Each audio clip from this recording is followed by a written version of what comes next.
Hello guys, welcome back to my channel. எல்லாருக்கும் வணக்கம் மக்களே, லவ் யூ ஆல். இப்போ நான் வந்து நம்மளோட ப்ளாகு வெல்கம் டு மை ப்ளாகு எல்லாருக்கும் ஆரம்பிச்சுட்டால் தான் வந்து தூக்கி வச்சுக்கிறேன். ஏமா பிடிமா என்ன பண்ணுறது, குழந்தை குட்டிலாம் பிறந்துச்சுன்னா இதாக இருக்கும் வாழ்க்கை. அதெல்லாம் ஒன்றும் கவலைப்படாதீங்க. இதான் ஜாலியான வாழ்க்கை, காலியான வாழ்க்கை, ரொம்ப தீவிரமான வாழ்க்கை. எதுனா சொல்ல வரியா? சொல்லு. காயத்ரியா?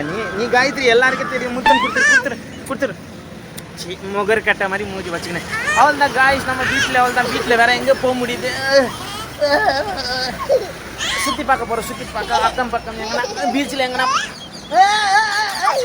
போகிறோம். என்ன பண்ணுறது, இப்படி தான் இருக்கும் என்னோட கண்டென்ட், ரியலான கண்டென்ட் காய்ஸ். இப்போ சின்ன குழந்தைக்கு தூக்கினவனே பெருசனுக்கு வயிறு எரியும். அதனால பெருசனுக்கு தான் தூக்கணும். நீ என்ன சிரிக்கிற முதல் நல்லாவே இல்லை உன் சிரிப்பு. பப்ளிக் என்ன சொல்கிறாங்கன்னு பாரு. ஃபர்ஸ்ட்டு குடு முத்துனா பார்த்துக்கலாம். வாழ்க்கை ஒன்றும் இல்லை, வாழ்க்கை நம்பி என்ன சொல்கிறேன். முத்தம் கொடு.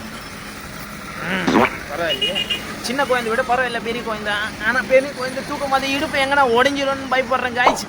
என்ன நினச்சிக்கிறீங்க, என் பொண்ணு நேரையே வருமா? எல்லாரும் நேரம் வருவாங்க, என் பொண்ணு மட்டும் கவுந்து அடிச்சுக்கினே படுத்துக்கினே வரும். இப்படி வித்தியாசமெல்லாம் பசங்க இருக்கிறாங்கப்பா.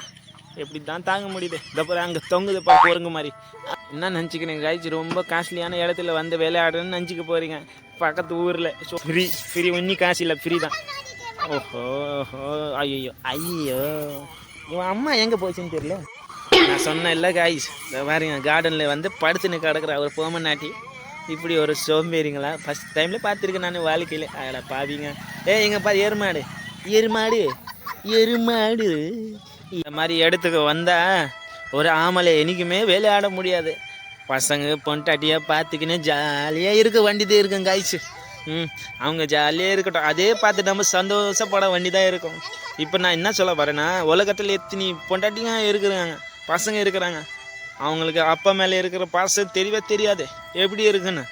இப்போது என்னாலே விளையாட முடியும், ஆனால் இவங்க 3 பேர் பார்த்து நான் சந்தோஷம் இருக்க வேண்டியதே இருக்கும். பார்த்தீங்களா, நான் எதனா விளையாடுறேன்னா இல்லை.